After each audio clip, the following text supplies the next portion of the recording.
Hello friends, आप सभी का स्वागत है Eagle IAS the study zone में।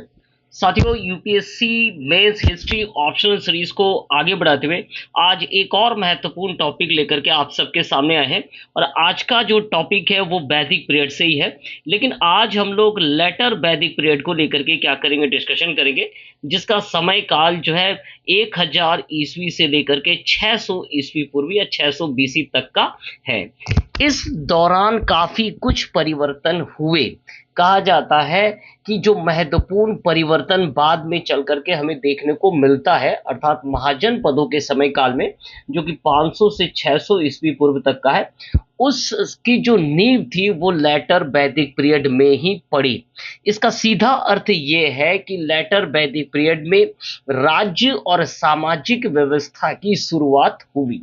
तो साथियों, आज का जो मूल विषय है वो है लेटर वैदिक पीरियड एंड जो है इसके स्पेसिफिक जो फीचर है उसको लेकर के डिस्कशन करेंगे। खास तौर पर 2 से 3 पॉइंट पर हम लोग डिस्कशन करेंगे। एक तो हो गया स्टेट इंस्टीट्यूशन, राज्य की जो संस्थाएं थी, सामाजिक संस्थाएं, सोशल ऑर्गेनाइजेशन कैसा था, और साथ में जो है जो देवता थे उनको और उनसे संदर्भित जो धर्म और दर्शन थे उसको लेकर के हम लोग क्या करेंगे, डिस्कशन करेंगे। शुरुआत करने से पहले मैं आपको बता दूं कि लेखक ने लेटर वैदिक पीरियड के बारे में क्या कुछ कहा है, जो काफी इंपॉर्टेंट है। तो साथियों, जैसे ही आप लेटर वैदिक पीरियड के चैप्टर को जो है देखेंगे, ये चैप्टर नंबर 13 है भारत के प्राचीन इतिहास के तहत। और इस चैप्टर में जो है इस चैप्टर की खास विशेषता जो है इस चैप्टर के नाम से ही प्राप्त होता है। अर्थात लेखक ने इसे केवल लेटर वैदिक पीरियड कह करके संबोधित नहीं किया है, उन्होंने इसके साथ साथ जो है कुछ और भी ऐड किया है। और वो क्या है ना, वो कहा गया है कि राज्य और सामाजिक व्यवस्था की शुरुआत। तो आप समझ पा रहे हैं कि जो लेखक है जो भारत के प्राचीन इतिहास के जो लेखक है आर एस शर्मा जी के द्वारा जो उन्होंने लेटर वैदिक की जो मुख्य विशेषताएं है उसे ही पहले ही लाइन में उकेर दिया है। और कह सकते हैं कि पूरा का पूरा जो लेटर वैदिक एरा है उसका जो निचोड़ है वो ये कि यहाँ स्टेट फॉर्मेशन हुआ। पहली बात है, स्टेट फॉर्मेशन का प्रोसेस प्रारंभ हो गया था, राज्य जैसी स्थितियां प्रारंभ हो गई थी, और साथ में जो सोशल जो स्ट्रक्चर है उसका पूरा डेवलपमेंट हुआ। ये दोनों चीजें याद रखिएगा, एक तो स्टेट फॉर्मेशन, दूसरा हो गया सोशल जो स्ट्रक्चर है। ये दोनों चीजें ऋग्वैदिक एरा में हमें देखने को नहीं मिला। वहां की जो चीजें थी वो क्या था ना, कबीलाई स्तर पर था, ट्राइबल स्तर पर था, सामुदायिक स्तर पर था, जन स्तर पर था। लेकिन अब ये चीज जो है व्यवस्थित होकर के स्टेट फॉर्मेशन की जो नींव है वो हमें जो है लेटर वैदिक पीरियड में देखने को मिला।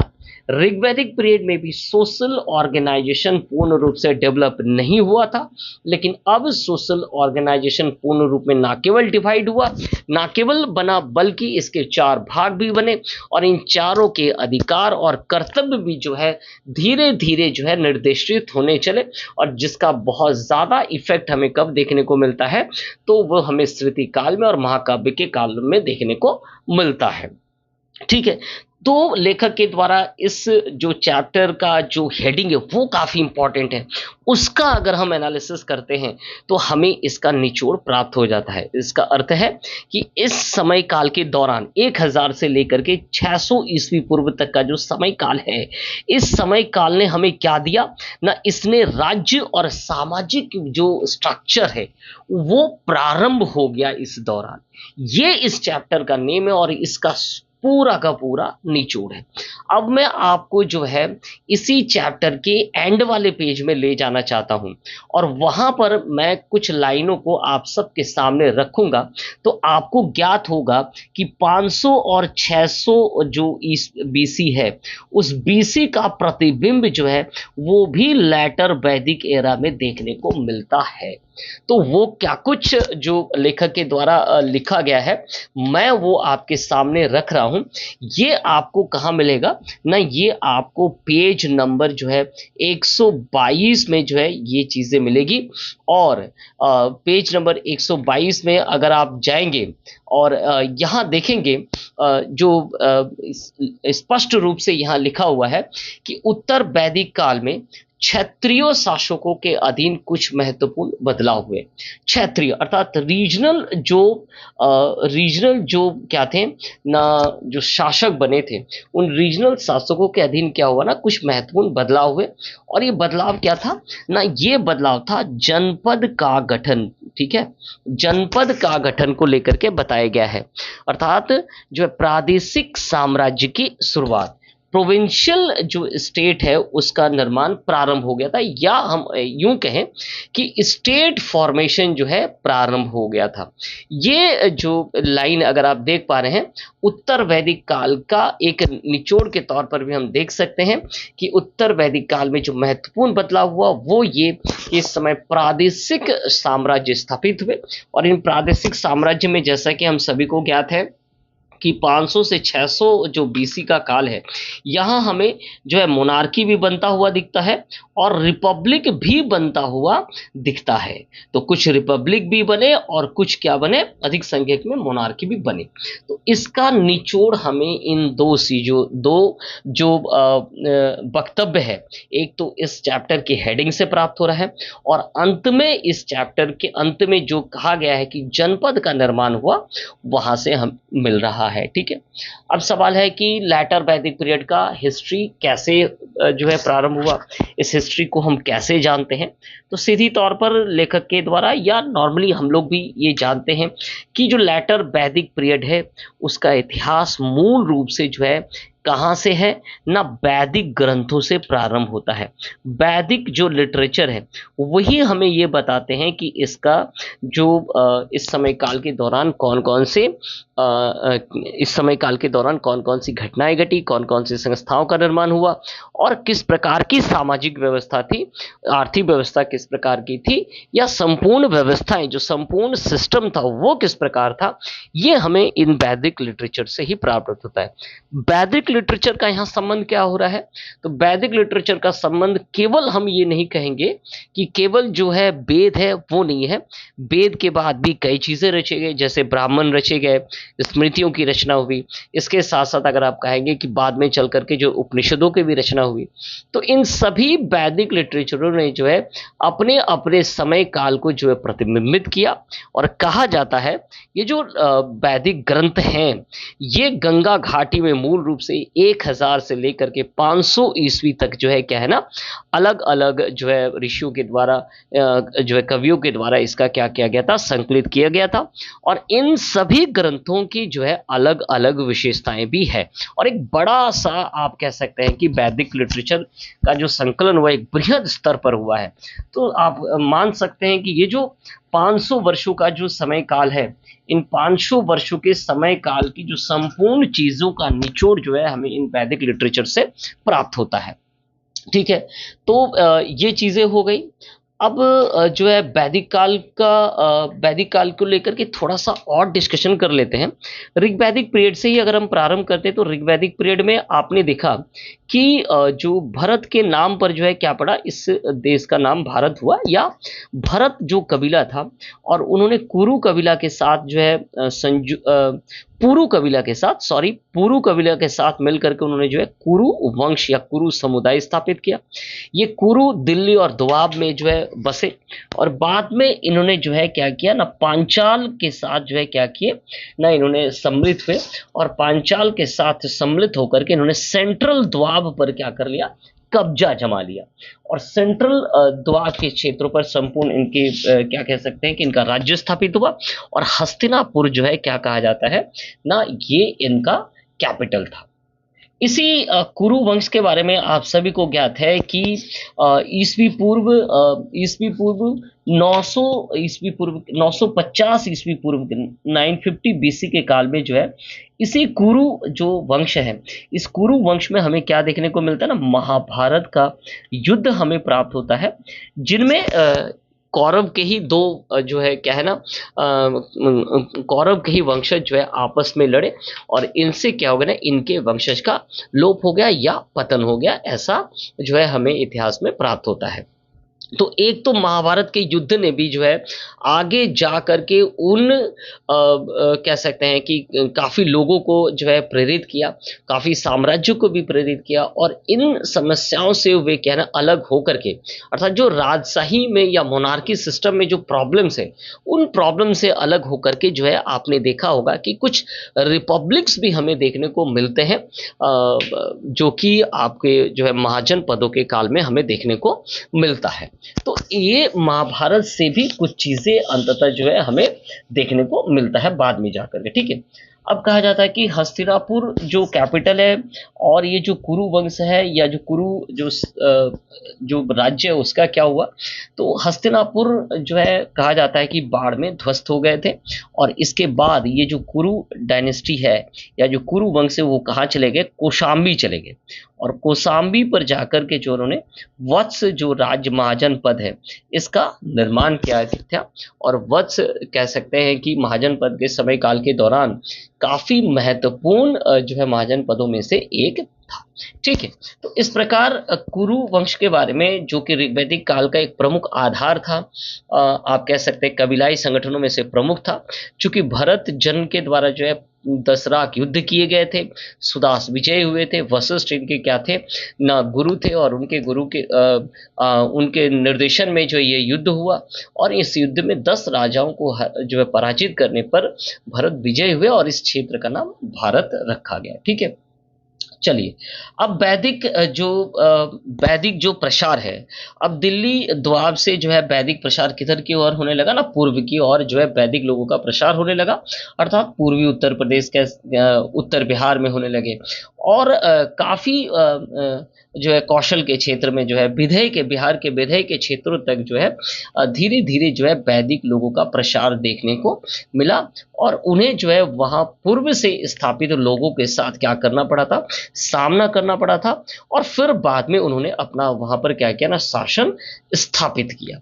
तो इस प्रकार जो है वैदिक लोगों ने जो है दिल्ली दोआब से लेकर के जो है पूरे आप कह सकते हैं दिल्ली दोआब से शुरू होकर के उन्होंने बिहार के क्षेत्रों तक जो है अपना प्रसार जो है वो कंप्लीट कर लिया था और इसके साथ साथ जो है उन इस समय काल की जो है कुछ और भी विशेषताएं हैं जिनको लेकर के हम लोग क्या करेंगे, डिस्कशन करेंगे और वो ये कि इस समय काल के दौरान सबसे इम्पोर्टेंट जो है वो है लोहे का उपयोग है ना, आयरन का जो यूज है वो होना प्रारंभ हो गया। अब लोहे के उपयोग ने जो है एग्रीकल्चर जो प्रोडक्शन है उसके आउटपुट को क्या कर दिया, बढ़ाया और जिसके फलस्वरूप जो है जो कबीलाई संगठन में जो घुमंतु जीवन था वो खत्म हो गया और सेटल्ड लाइफ जो है इस समय काल में प्रारंभ हो गया। तो स्थायी जीवन की जो है शुरुआत हो गई, लोहे का उपयोग हुआ, कृषि एग्रीकल्चर में जो है आउटपुट्स में जो है काफ़ी जो है इजाफा हुआ, इस लोहे के उपयोग के द्वारा जो है कई प्रकार के कृषि औजार बनाए गए और उसने जो है आप कह सकते हैं कृषि एग्रीकल्चर आउटपुट्स को और भी क्या किया, बढ़ाया, अनाजों के उत्पादन को बढ़ाया और जिसके कारण जो है एक स्थायी जीवन प्रणाली की भी शुरुआत हुई। तो इस प्रकार चीजें आप समझ पा रहे कि क्या कुछ परिवर्तन हुआ। लोहे के उपयोग और एग्रीकल्चर आउटपुट्स ने जो है साथ में कला और शिल्प के क्षेत्रों में भी लोगों को प्रेरित किया। तो कई प्रकार के जो चीजें बढ़ती रही, जैसे अश्व और रथ का निर्माण की जो कला है, रथ निर्माण, धातु पिघलाने की जो आर्ट है वो बढ़ने लगा, तांबे का उपयोग, लोहे की कारीगरी, लोहे से अस्त्र शस्त्रों का निर्माण या बर्तनों का निर्माण की जो कला है, बुनाई जैसे चीजें जो है वो बढ़ते चले गए, ठीक है। अब साथियों जो मेन इंपॉर्टेंट हम लोगों का टॉपिक था वो था स्टेट इंस्टीट्यूशन या जो पॉलिटिकल ऑर्गेनाइजेशन था वो किस प्रकार था, उसको लेकर के हम लोग क्या करेंगे, डिस्कशन जो है हम लोग करेंगे, ठीक है। राजनीतिक संगठन क्या था इस समय का। उत्तर वैदिक काल में जो ऋग्वैदिक काल में जो संस्थाएं हमें देखने को मिला, तो ऋग्वैदिक काल में अगर आप देखेंगे तो तीन मूल रूप से जो है स्टेट इंस्टीट्यूशन राज्य की संस्थाएं थी, जिसका कहीं ना कहीं जो है कह सकते हैं जो कबीलाई प्रमुख थे अर्थात राजन्य थे उस पर नियंत्रण था। इनमें कौन थे? तो इनमें एक तो सभा था, दूसरा कौन था? समिति था, और तीसरा कौन था? विदत था। समय काल के अनुसार जो तीसरी परिषद है वो यहाँ पर समाप्त हो गई, इसका इंपॉर्टेंस पूर्ण रूप से खत्म हो गई। तो जो कबीलाई जो आप कह सकते हैं जो संस्थाएं थी, अब वो लोप होने के कगार पर स्थापित हो गए, इनके इंपॉर्टेंस घट गए। अब इनके इंपॉर्टेंस घट गए तो साथ में सभा और समितियों के भी इंपॉर्टेंस जो है इस समय काल में घट गए। अब यहाँ लेखक ने एक जो है बात बहुत जो है बातें कही है या एक लाइन को ऐड किया, उन्होंने कहा है जो कि पेज नंबर 117 में, और कि कहा है कि इस पर जो है प्रमुखों और जो है धनी व्यक्तियों का जो है रईसों का जो है नियंत्रण हो गया।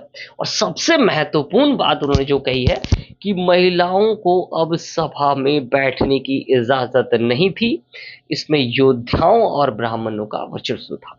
अब ध्यान से समझिए, मैं उन सब बातों को छोड़ दे रहा हूं कि इस पर एलिटों का नियंत्रण हो गया, ब्राह्मणों का वर्चस्व हो गया, योद्धाओं का नियंत्रण हो गया।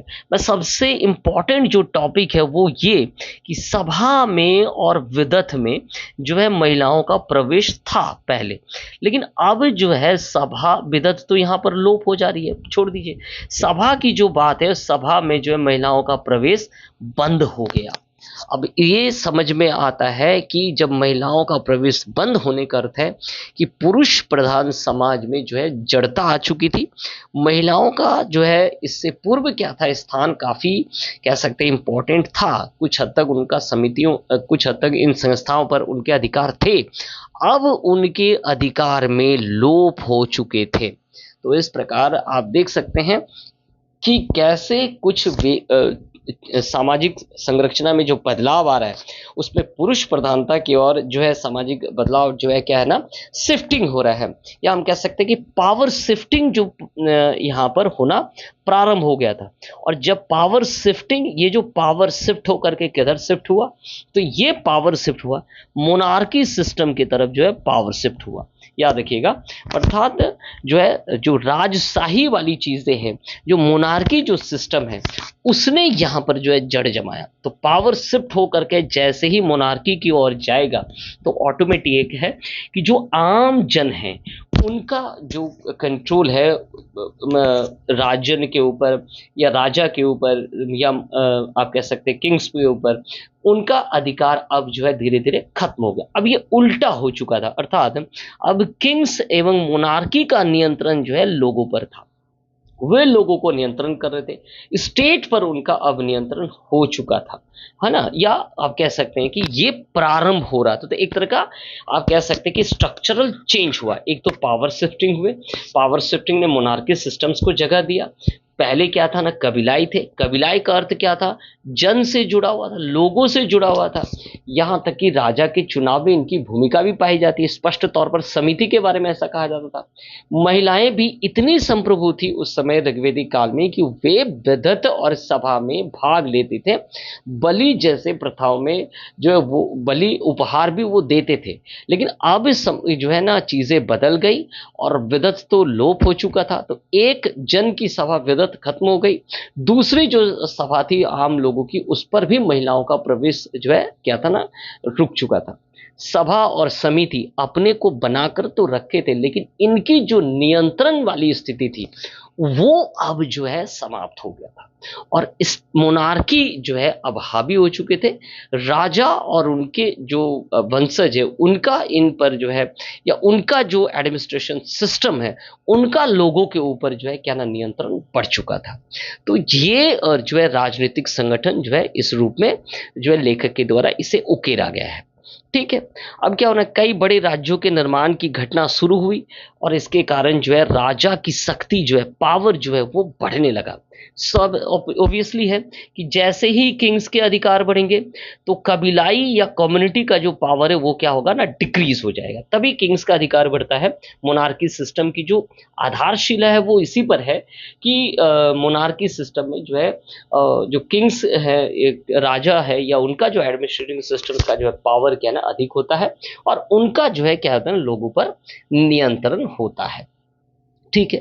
अब जो है किस प्रकार के जो है कह सकते हैं कि क्षेत्र का जो गठन होना वो भी शुरू हो गया, जिसे हम लोग कहते हैं स्टेट फॉर्मेशन, है ना। स्टेट का जो एडमिनिस्ट्रेटिव सिस्टम है आपने देखा कि फॉर्म हुआ, लेकिन स्टेट बनने के लिए क्या कुछ चाहिए। स्टेट बनने के लिए दो तीन चीजें तो चाहिए, ये आपको समझ में आ रहा है। एक तो इसका क्या चाहिए ना, इसके अधीन का एक क्षेत्र भी चाहिए जिसे हम कहते हैं एरिया, है ना, और वो डिफाइन होना चाहिए। ठीक है, एरिया कम से कम इनके कंट्रोल में होना चाहिए। दूसरी ओर एक इनके पास मिलिट्री होना चाहिए, सेना होनी चाहिए, स्थायी सेना होनी चाहिए। दूसरे इन्हें हर जो है स्टेट को चलाने के लिए क्या चाहिए ना, पैसे चाहिए। तो इनको जो है बराबर जो है एक टैक्स जो है इन्हें प्राप्त होना चाहिए। इसका सीधा अर्थ है कि टैक्सेशन सिस्टम भी जो है वो ठीक प्रकार से काम करना चाहिए। अब इन तीनों में अगर आप देखेंगे कि ये दो जो है पूर्ण रूप से डिफाइन हो चुका था लेटर वैदिक एरिया में। सिर्फ और सिर्फ जो हम कह सकते हैं सैनिकों वाली जो चीजें हैं वो अब तक पूर्ण रूप से स्थायी नहीं हुई थी।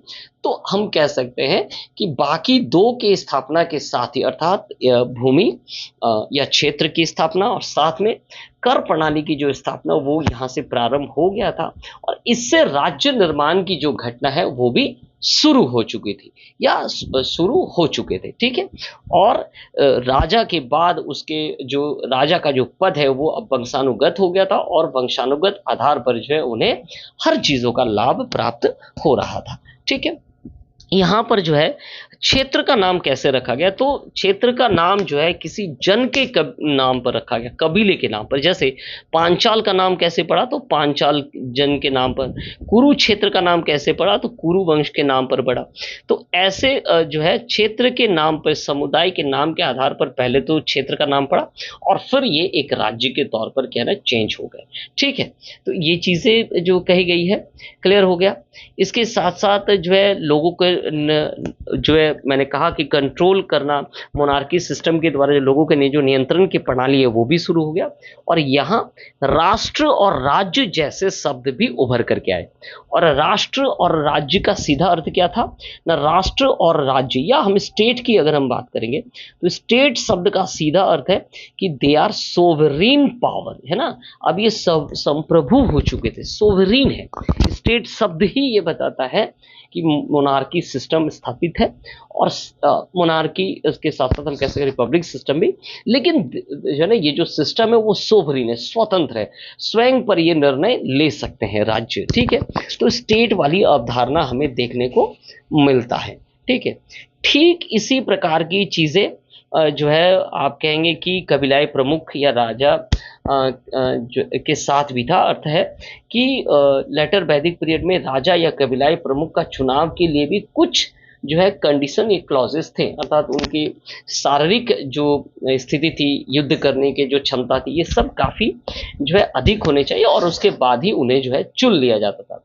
विशेषकर कहा जाता है कि पद वंशानुगत थे, लेकिन ये इतने भी आसानी से नहीं प्राप्त होते थे, क्योंकि महाभारत में हम लोगों ने देखा है कि किस प्रकार जो है वंशानुगत होते हुए भी जो है राजा में बनने में जो है क्या ना परिवर्तन आता हुआ हमें देखने को मिलता है, या सत्ता की लड़ाई जो है आपस में होता हुआ दिखता है। ठीक है, अब मोनार्की ने जो है राजा के पावर्स को तो बढ़ाया, नो डाउट। तो स्टेट फॉर्मेशन में मोनार्की सिस्टम के द्वारा राजा के पद में वृद्धि हुई। राजा के पद को बढ़ाने में जो है रीति रिवाज, तत्कालीन समय में जो रीति रिवाज थे या जो परंपराएं थे, उन्होंने भी राजा के पद को जो है और अधिक सुदृढ़ कर दिया। अब वो कौन सी परंपराएं थे, तो अगर आप कहेंगे तो कुछ यज्ञ थे, जैसे सबसे पहले तो राजसूय यज्ञ, इसके साथ साथ जो है अश्वमेध यज्ञ, जो काफी इंडिपेंडेंस जो सिस्टम को दिखाता है। पावर को दिखाता है। अश्वमेध यज्ञ की विशेषता ये कि इसमें एक घोड़े को पूर्ण रूप से छोड़ दिया जाता है और जब तक इसे कोई दूसरा राजा या शासक इसे ना पकड़ ले तब तक जहां तक ये घोड़ा दौड़ता है वो पूरा का क्षेत्र इनके अधीन हो जाता है। तो ये एक पावर को दिखाता है किसी शासक का, किसी राज्य का अश्वमेध यज्ञ करना। तो इस प्रकार जो है मोनार्की की ताकत को जो है यहाँ पर उकेरा गया अश्वमेध यज्ञ ने, राजसूय यज्ञ ने। वाजपेयी रथ घोड़दौड़ के द्वारा भी जो है आपस में युद्ध में विजय होने पर जो है घुड़दौड़ करना, ये सब चीजें जो है कहीं ना कहीं मोनार्की सिस्टम को और मजबूत करता हुआ चला गया। तो सिर्फ राजा ने अपने बाहुबल के हिसाब से मोनार्की सिस्टम को आगे बढ़ाया, ऐसा बिल्कुल नहीं है। उस समय काल के रीति रिवाज और परंपराओं ने भी जो है मोनार्की सिस्टम और किंग्स के पावर को बढ़ाने में अपना महत्वपूर्ण योगदान दिया। और इनमें कह सकते हैं कि ब्राह्मणों के द्वारा जो है इन जब ये जो घटनाएं हैं इन सब को संपन्न किया गया और राजा के पावर को जो है और वृद्धि किया गया। ठीक है, साथ में राजा के साथ साथ और भी कई लोग होते थे। कह सकते हैं कि राजा के साथ पुजारी, पुरोहित होते थे, सेनापति होते थे, महारानी होते थे और कुछ अन्य अधिकारी भी होते थे जो उनके मोनार्की सिस्टम को और स्ट्रॉन्ग बनाने में उनके साथ थे। अब सवाल है कि टैक्सेशन सिस्टम का क्या हुआ था। जो टैक्सेशन सिस्टम उस समय बलि के रूप में जो है प्राप्त होता था और वे स्वेच्छा से दिए जाते थे लोगों के द्वारा, लेकिन अब ये स्वेच्छा नहीं रहा। तो अब ये क्या है ना, अब ये कर का रूप ले चुका था। अर्थात कर का रूप, कर शब्द का अर्थ ही है कि कर का अर्थ हो गया कि अब आपको जो है ये बलपूर्वक देना पड़ेगा या बलपूर्वक इसका कलेक्शन किया जाएगा। तो कर प्रणाली का अर्थ है कि ये रेगुलेटिंग में हो चुका था, रेगुलेट हो रहा था। कर या जो नजराना है वो रेगुलेट हो रहा था, नियमित अवसर पर इसका कलेक्शन हो रहा था और कलेक्शन करने के लिए संग्रहिती जैसे अधिकारी का नाम भी प्राप्त होता है। तो संग्रहिती के द्वारा जो है ना कर का क्या किया जाता था, कलेक्शन किया जाता था। तो सीधी सी बात है, टैक्सेशन सिस्टम जो है पूर्ण रूप से स्टैब्लिश हो चुका था और संग्रहिती के द्वारा कर का क्या किया जाता था, जमा किया जाता था, जो राजा के क्या होते थे, सहायक होते थे। ठीक है, इसके साथ साथ जो बलिदान देने की जो प्रथाएं हैं ये काफ़ी इस समय स्ट्रांग हो गया था और बलिदान देने के समय राजा के द्वारा पुरोहितों के साथ साथ आम जनों को भी जो उपहार स्वरूप कई चीज़ें दी जाती थी। ठीक है, इसके साथ साथ अगर आप कहेंगे कि गांव की स्थिति क्या थी, तो गांव की स्थिति में जो है ग्रामीण जो सभाएं थी उनके द्वारा जो है गांव का प्रशासन चलाया जाता था और वहाँ के जो प्रधान होते थे, समुदाय के जो प्रधान होते थे वो इसे क्या करते थे, नियंत्रित करते थे। इन सभाओं में जो है स्थानीय मामले, जो लोकल चीज़ें हैं, उन मामलों की क्या होती थी, कह सकते हैं कि आप एक तरह से सुनवाई होती थी। देखिए, अंततः जो है इस एक पॉइंट को उकेरा गया है लेखक के द्वारा कि उत्तर वैदिक काल में राजा के पास स्थायी सेना नहीं थी। केवल युद्ध के अवसर पर समुदाय के लोग जो है इकट्ठे होकर के सेना का निर्माण करते थे संघर्ष की स्थिति में। तो अभी भी एक स्थायी सेना का निर्माण नहीं हुआ था।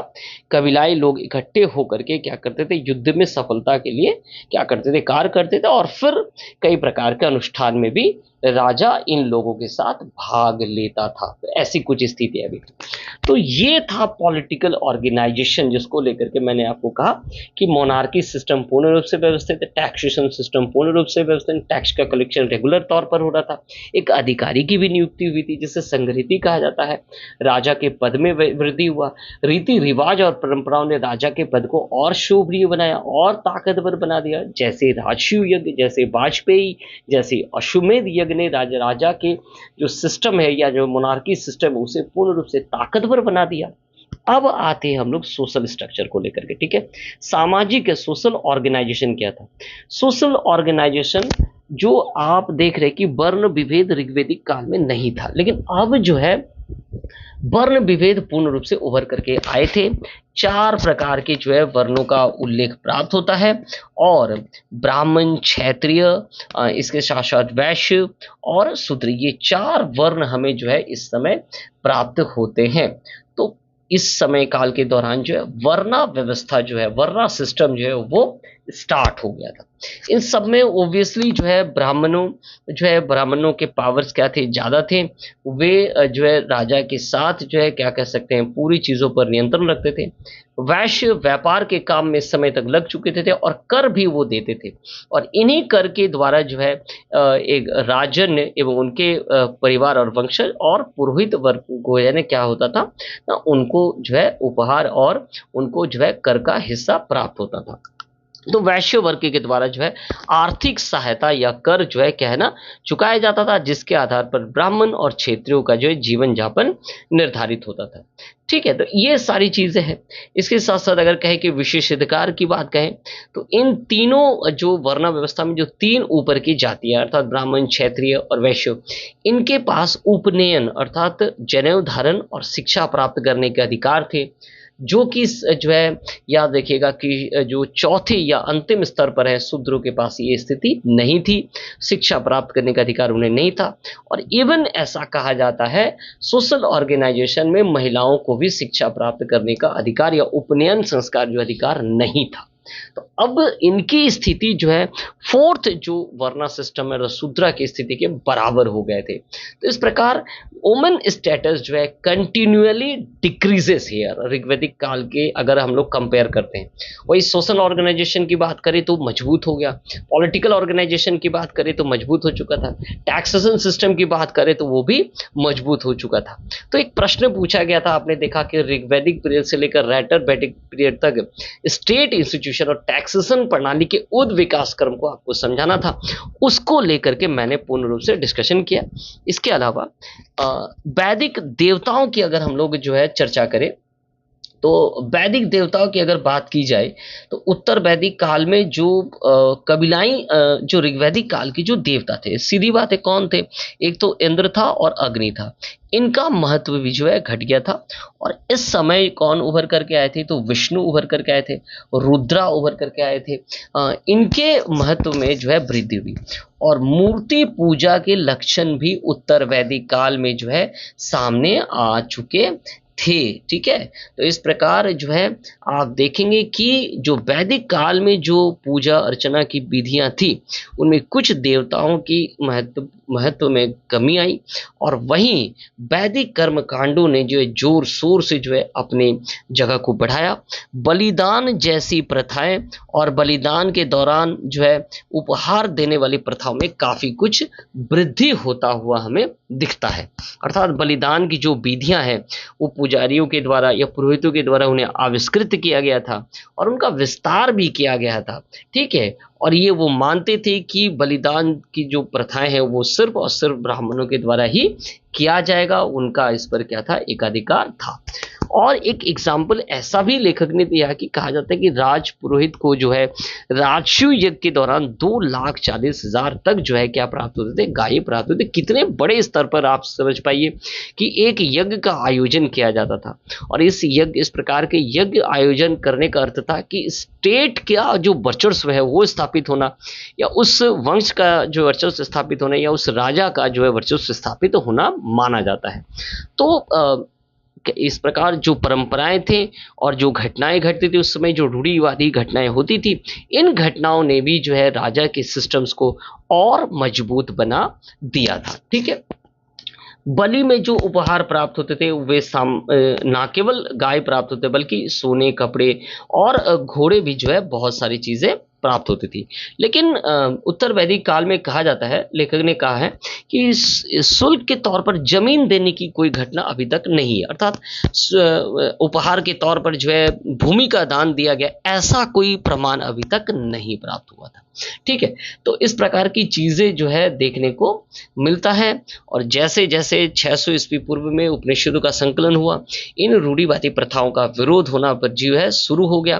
खास करके उत्तर पूर्वी जो गंगा घाटी का जो क्षेत्र है वहां इन चीजों के विरोध होने शुरू हो गए, जैसे उपनिषदों का निर्माण हुआ। अंततः जो है एक जो अंतिम प्रक्रिया के अधीन जो है जो महत्वपूर्ण बातें कही गई लेखक के द्वारा वो ये कि उत्तर वैदिक काल में क्षेत्रीय शासकों के अधीन जो कुछ महत्वपूर्ण बदलाव हुए, और ये बदलाव क्या था ना, जनपद नामक है ना, जनपद नामक जो है क्या बन करके आए ना, जनपद नामक प्रादेशिक साम्राज्य, रीजनल पावर बन करके आए।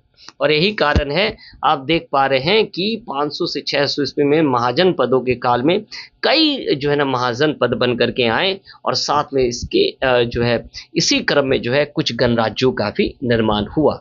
तो ये जो प्रादेशिक साम्राज्य का निर्माण होना प्रारंभ हो गया, रीजनल स्टेट, रीजनल स्तर पर जो है स्टेट का फॉर्मेशन जो है अलग अलग जगह पर होता हुआ दिख रहा है। और ये कह सकते हैं कि लेटर वैदिक पीरियड के एंड ऑफ द टाइम, अर्थात 600 500 से 600 ईस्वी के समय काल में ऐसा होता हुआ हमें दिखता है। साथियों, ये था लेटर वैदिक पीरियड, जिसमें हम लोगों ने इसके पॉलिटिकल सिस्टम, पॉलिटिकल ऑर्गेनाइजेशन और सोशल ऑर्गेनाइजेशन को लेकर के, और टैक्सेशन सिस्टम, और लेटर वैदिक पीरियड के अंत में क्या कुछ हुआ, रीजनल पावर में जो है वृद्धि हुई। आगे जाकर के हम लोग महाजन पदों के समय काल में जो मोनार्की सिस्टम बना और जो रिपब्लिक बने, उनकी विशेषताओं को लेकर के और उनके डिक्लाइन मैटर को लेकर के क्या करेंगे, डिस्कशन करेंगे। तो हमारे साथ जुड़े रहिएगा eagle IAS the study zone में। और ये जो टॉपिक था वो यूपीएससी मेंस पर पूछे गए हैं, आप जा करके इससे पीवाईक्यू का एनालिसिस कर सकते हैं। मैंने भी जो है पिछले क्लासेस में इस पीवाईक्यू को दिखाया था, और उसका आज पूर्ण रूप से निचोड़ आपको मैंने बता दिया। तो चलिए, आप सभी का बहुत बहुत धन्यवाद।